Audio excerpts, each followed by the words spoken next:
Hello, everyone, and thank you again for joining us on this live webinar, which we are talking about Lead with Impact Vision to Victory with Grant and Andre. We want you all to know, especially so many people are interested in the workshop, and we want to put to bed a lot of questions like what's this about? What's that about?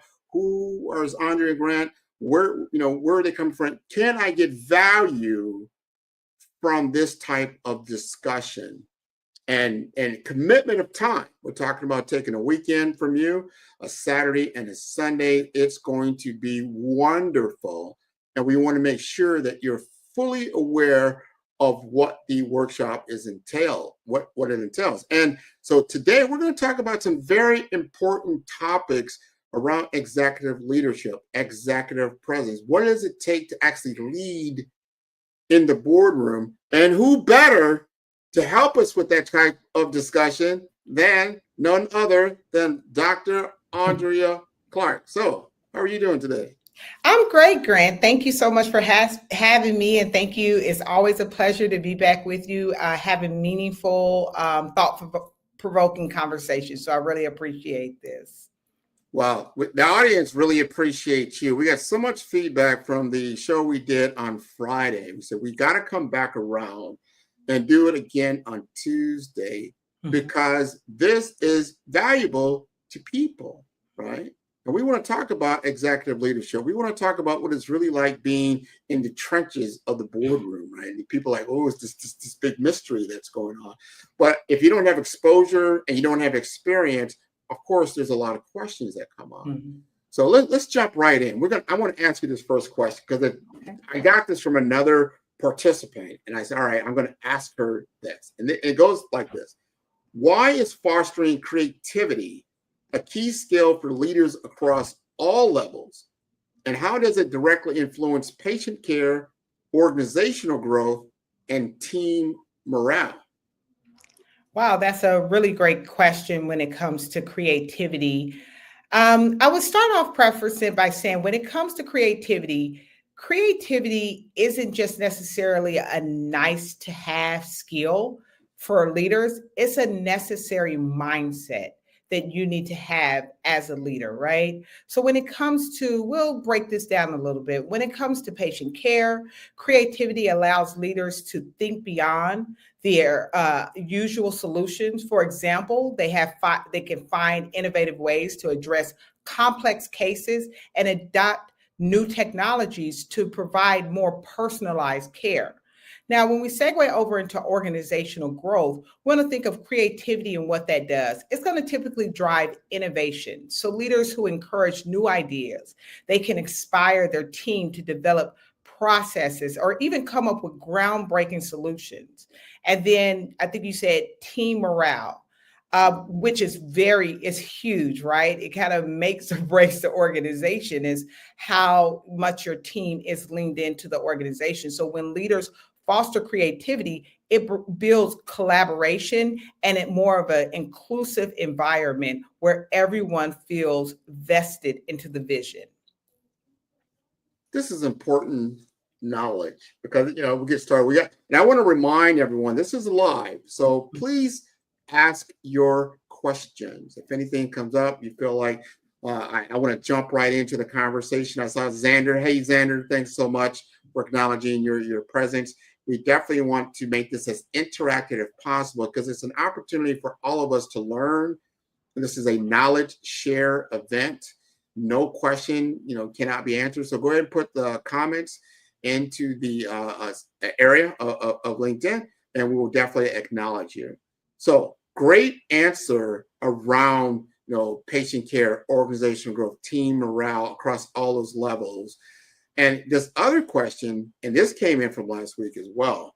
Okay. So I wanted to ask this, and this is why we named this particular session the way we did, because there are common barriers to creativity within healthcare and STEM organizations. And the question is, how can leaders of any department, whether in operations, finance, or clinical roles, address them? Yeah, and barriers is a great word to use when it comes to creativity. So, one of those biggest challenges and organizational barriers that I've witnessed as a senior leader in various areas in healthcare and STEM, a lot of times, whenever you have systems, structures, or even people, right, that's been vested in this particular organization for a decade, 2 decades, or even three, it can become a rigid structure or institution or environment, right? So that can definitely lead to a barrier and a bottleneck when it comes to being more creative and innovative, right? So it's always good to get a fresh set of eyes, whether it's hiring consultants or collaborating with other organizations, or giving that a new emerging professional a new role and new responsibility, just so they can come in with fresh eyes to just shake up the creativity and the thought process and the kind of everyday status quo. And another thing is being too risk averse, right? We all, just by nature, is how the brain works, fearing failure or even lack of resources. But something I really want to touch on is that although technology and the AI phenomenon has swept and done extraordinary things in the science, STEM, and healthcare arena, it can, even though it's meant to serve as a catalyst of creativity, it can also act as as a barrier. So what do I mean by that? Sometimes if the technology is misaligned from our organizational goals, it can drain resources. So resources such as certain investments that we're making into a lot of AI technology. Sometimes, for example, if only 5% of AI products deliver the intended outcome, the other 95% represents wasted effort that could have gone towards more innovative and impactful projects. So therefore, when resources are tied up in underperforming AI initiatives, teams have less capacity to explore other creative solutions. And I think that's something we really need to shed light on when it comes to that creative process. I'm glad you brought up AI. Obviously, it's all over the place. Everybody sees it. And I had mentioned this to some other people around the use. And I always reference back to, like, another big phenomenon that really took shape at the sunset of the 1990s. And that was the internet itself. And there was a whole lot of change going on, a whole lot of innovation that was going on, whole lot of investments or people that lost their investments that were going on, because it had to go through what I call its life cycle. It had to find its place in how we utilize the technology for the best advantage. And as we see now, and it wasn't at the time, but as we see now, the largest companies, the most successful companies are digital platforms, like your Amazon, your eBays, your Ubers, your Microsoft. I mean, you can go on and on. These are digital tools, digital platforms, but that was over time. AI has got to find its own life cycle. You got to find your own use case. It's still just a baby, more or less. It's a great tool, and it's not the end all be all. You'll see, oh, it makes mistakes. It doesn't do things exactly that way, but it can be a great tool to either speed up a process, and it's about time, or communication, so you can do it faster, quicker, better. It'll shift some job titles or job responsibilities as we in the back end automation of certain things, right? But you got to look at it's almost like pre-cell phone. I'm old enough to remember pre-cell phone, right? You didn't have a phone. I remember when it first came out, like, oh my God, who wants to take a phone call in their car? I mean, whoa, this is too bad. I can always get out and stop and get a payphone or something like that. You don't even think like that anymore. AI has got to go through its life cycle and its use case that's personified for yourself and how you want to utilize these things. Very, very important. And look at this. We got from Xander. Where can we add Dr. Clark on LinkedIn? Just put in her name. It comes right up, Xander. She's very available. No question there. But we do have a question. Here's the deal. Because all this new creativity doesn't affect just the technology department, right? Okay. So here's the question. How does creativity levers differ for a CEO versus a CFO or a CMO, like a chief marketing officer or a chief medical officer versus a chief strategy officer? Mhm. And how can leaders align their unique roles to achieve organizational innovation? Mm. Well, that's a really good question, and I'm so happy that you. First of all, I'm happy that you acknowledge that as a leader, you are in position, right? Just like a sports team, so you're in position, and therefore you have different levers of creativity, of resources that you can access. So, as you said, Grant, a CEO has a different lever they can pull as a CEO opposed to a FO, I think that's what you said. So when we think of creativity and those levers that every position or stakeholder can pull, that's spot on that you even recognize that, because the CEO often, let's think about the roles, and then that lets us kind of reverse engineer this and go back to what they can do creatively for the organization, for the team, and essentially for the environment and the overall outcomes. So the CEO often focuses on the big picture, right? They're often, like I say all the time, they're future focused. They're thinking constantly, what's next for the entire organization? So their creativity level is about inspiring bold ideas, pushing boundaries. On the flip side, when you have a CFO's creativity, now that individual is their creativity is going to revolve around balancing innovation, right? With financial sustainability. They're looking at how do we find new innovative ways without jeopardizing the stability of the financial stability of the organization. So their levers lie in finding creative ways to allocate resources, accessing ROIs, and innovative investments that's strategic to align to the goals of the organization. So you see how even though they have a position, but their levers of creativity and their roles and responsibilities change. Just I think you said also for a CMO. So your chief marketing officer, their creativity is different.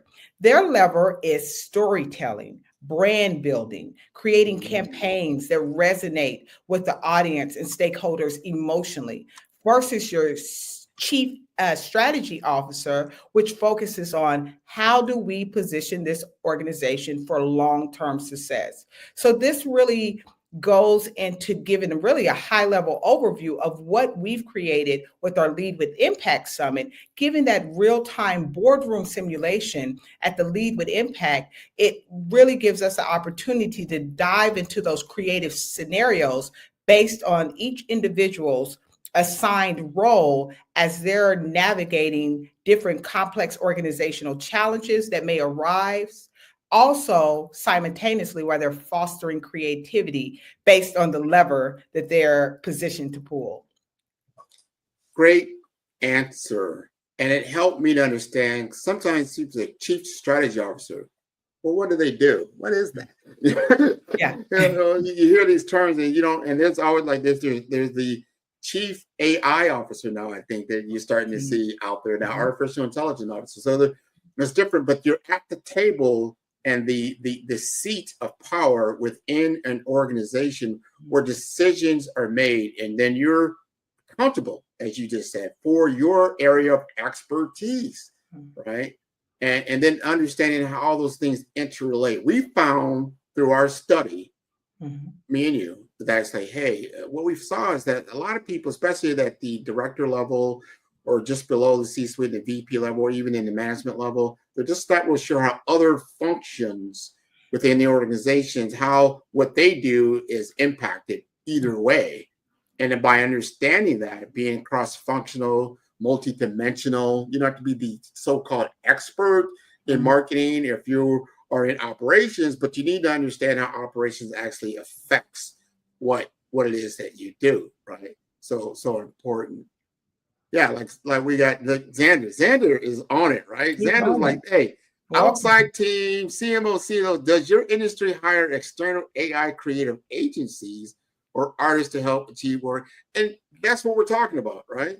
This whole thing is changing because of AI. And there are areas of expertise that are not in the organizational structure. I remember there was the CIO was not at the table, let's say, of their organization. Over time, they got that seat, right? There was just either a director, it could have been a vice president of IT, but he didn't have the C-suite or C title. Am I correct, Andre?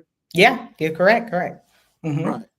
So that's why we're going to do our boardroom simulations, where all these leaders, remember, just because you're in the C-suite, like, oh, everything's great. No, you're going to face high pressure situations that require creative solutions. To Xander's point, you need creative solutions. And the person that really understands it the best needs to be at the table. And how can simulations like these, this is the question that comes up, Andrea. How can simulations like these prepare leaders to navigate real world challenges and make transformative decisions? Yeah, so simulations like these, and this is why we felt like it's so important to put people in real time scenarios, right? When it comes to leading with impact. So attending these type of scenarios, you're going to gain hands-on experience, right? And high pressure decision-making situations. So you'll think about it like this. In a real world, leaders often face a lot of time-sensitive challenges where the stakes are relatively high. So these simulations give you a chance to practice, navigate those type of pressures in a safe, controlled environment. As I said, the biggest benefit is that you're going to get the experience and different creative solutions and see what works and also see what doesn't work. And then most important, understanding the why. Grant, I saw a couple days ago that you launched a fantastic interview with Dr. Leiba at Miami-Dade College. And, as we toured their simulation of a clinical setting, you got into an ambulance, you were able to virtually see labor and delivery, just, these phenomenal simulations. That's what I see that Miami-Dade does. They are constantly creating a practice environment for you to master your craft, right? So we are doing the same thing with our boardroom simulation. As you're emerging as a professional, emerging as a leader, why not take time and skill up and come into a controlled, safe environment where we can put you in these high stake conversations so you can, like I say, build your muscle and practice and master and curate your craft. Muscle memory. I love it. This is a thing that happens when we look at professional athletes, entertainers, high performing executives. They have to practice. Everyone has to practice, right? We're talking about practice. Yes, we're talking about practice, because if you don't practice the same way it is in a live situation, you won't be able to operate at an optimum level. Correct. So important to do that. You need to gain situational awareness, emotional intelligence. How are you going to get that if you don't go through these kinds of training? What do they do in the Army? They have training all the time. You have to train under these conditions that you may potentially face, in the field, and there are real consequences. You got to be ready. I was talking to one of my clients just yesterday, when you might be on the bench, right? And then, whatever the boardroom is in action, maybe somebody can't perform or they can't be there, and then you get tapped. I need you to come in and present your findings. Are you ready or you're not ready? Yeah. You got to be ready and ready to operate. So here's the question. And during moments of crisis, and usually this is what happens, or rapid change, it's like now we just went into a new year. There might be a new organizational structure that's now taking place. How can leaders foster creativity to innovate under pressure and maintain team resilience? That's a really good question. And I like to just start with the basics. That's just how my mind works.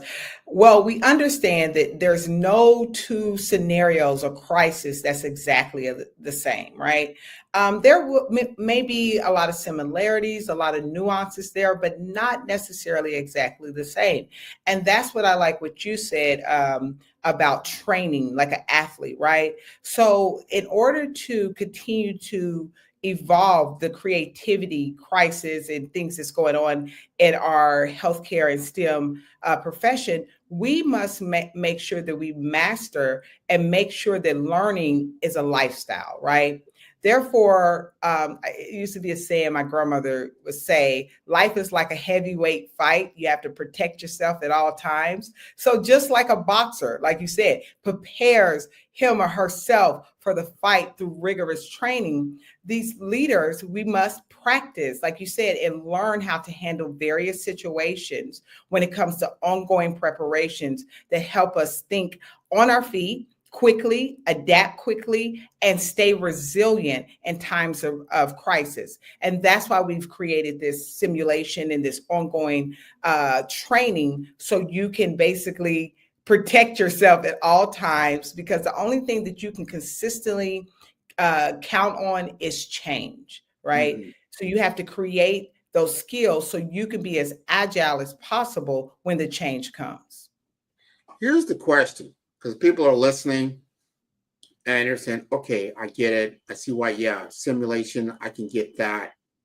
But what are some strategies leaders can use to create a culture where every team member, from the frontline staff all the way to all the executives, they all feel empowered to share their innovative ideas? Yeah. That culture, I like to take a look at to create a culture where you foster creativity and innovation and make sure everyone feels empowered, right? That's the end goal, is to share innovative ideas and things of that nature. So we're going to focus on 3 pillars, right? And that's typically you want to model, teach, and celebrate, right? So therefore, we want to model this. I think we talked about this on our last discussion. Leadership starts with you, well-being starts with you, creativity starts with you, right? So you want to model and lead by example, showing openness to new ideas and creative thoughts, right? And also you want to teach, right? And that's what we do a lot in building out those frameworks. And we get really granular in that Lead with Impact Summit as far as teaching how to equip your team with the tools and the mindset to think innovatively, whether it's workshops or skill development courses, but to help them understand that even small improvements are valuable to the overall mission. And then once I said, you want to celebrate, we want to recognize and reward innovative contributions that in turn reinforces that creativity in this organization is valued. That's key, because no one, like you go to a workshop like we're going to have. You spend a day and a half and you come away with some great skill sets, deliverables, new ideas, new people that you expanded your network and relationships. And then you want to be able to utilize these skills, right? Mm-hmm. You've got momentum that's now been built in. You've got some great practices, some frameworks. Now you want to implement. How do you ensure innovation becomes part now of the organization's DNA? The DNA, I love that you use that term. First, we want to understand, I would say, that creativity is all around us, right? So, like I said, I like to just get to the basics and build my way out. That's just how I operate. So think about the people in your life, right? Grant, think even you and myself, and ask yourself, how has these individuals, well, whether it's personal or professional, how have they increased my creativity, right? I think about my dad when he used to sit us down on the weekends and pull out a whiteboard and the tripod, and he teaches about long-term and short-term goals, and of course we didn't value that then, because we want to go outside and play, but I value that creativeness now, right? So think about people in your professional circle as well.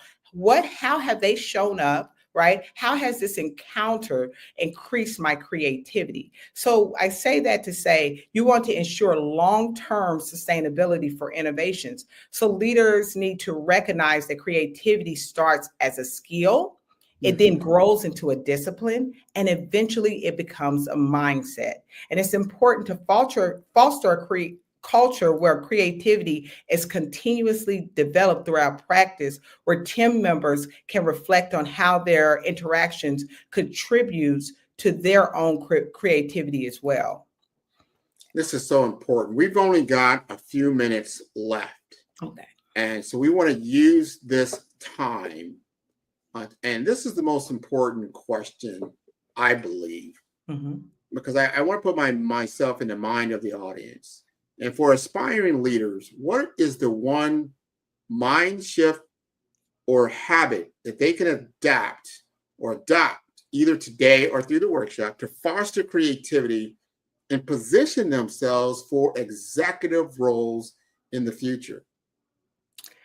Well, looking back on my over slightly 2 decades of experience in healthcare and STEM, if I could give advice to any aspiring leaders, first of all, like I said, the only thing that's consistent is change.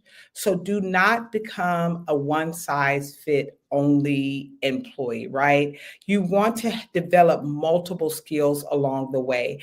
Grant, we discussed my journey as starting as a hospital transporter, then going into clinical. So therefore, I went from non-clinical to clinical to scientific research to laboratory medicine to executive leadership, now business owner and global public practitioner, right? So all of these skills that I've learned along the way has kept me as agile as possible. And most importantly, do not wait for anyone to come and kind of save you. Do not wait for anyone to come and give you a learning opportunity. I myself personally, I always sought new learning opportunities out myself, whether I had to invest in the workshop, whether, I saw that as a direct reflection of investing in myself, right? So I would just say continuously have a high learnability skill and make learning a lifestyle. I love it. I love it. I love it. I love it. This is going to be great.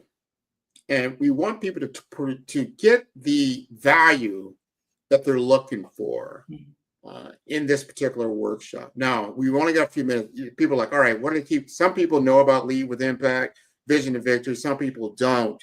Tell us just a little bit about the logistics, the when, and how they can get in contact with you. Because I think Xander says he wants to get in contact with you right away. Well, we're more than welcome to welcome Xander and other, thought leaders to the table, right? As we said, Lead with Impact is a 2-day summit, and therefore we are basically creating a learning experience for you to come and get the skills and new training. And not only that, but it's that creative aspect to tap into other people's skills and knowledge. And we, as facilitators, will give you the tools and methodologies and strategies that you need to apply them on the second day of our boardroom stimulation. So therefore, you will then have a new title, right? We are promoting you. You don't have to wait for the organization promoting you. You are promoting yourself by registering for this Lead with Impact. So therefore, you may, for the day, be the CEO, be the CMO, be the CSO, and let's see how those particular high-level roles are applied when it comes to stakeholders and thought leaders when they're making big decisions in a time-sensitive environment in the healthcare. And then also, because we want to holistically give you a whole executive presence here, we have a customized high-level chef that he comes in on that second day, and then he teaches us a little bit more about wine tasting and food pairing, just so we can definitely mix the business acumen also into that culinary art as well. And you said when they walk away, they're gonna walk away with a workbook. They'll be working out of this workbook, so they have some key takeaways after the workshop. Yeah, so you'll definitely have, well, we have set you up with your own account. You'll have your own work book. because what the workbook does and what we emphasize definitely at Upskill is no two career paths are the same. So we really emphasize workbooks so you can customize your own blueprint, right? It's a resource that you can take away and you can kind of revisit and revise that as you continue to grow in the health, science, and STEM fields. Excellent, excellent. And for everybody, definitely go to that's the number 5starbdm.com, Lead with Impact. All the information is there. We are looking forward to helping all of you get off to a great start in 2025. This is a culmination of research that we have done, and we have both went to numerous workshops throughout time, and we want to make sure that you get way more than what you've invested in time and money. And this will be a pivotal change in your career. I want to thank you again for being with us and look forward to us again. Yes. This won't be our last live webinar. We're going to probably come again to the end of the week because we know how important this is. Thank you again, Dr. Andrea Clark. Thank you for having me. You're welcome. And thank the audience for tuning in. Yes. Talk to you later.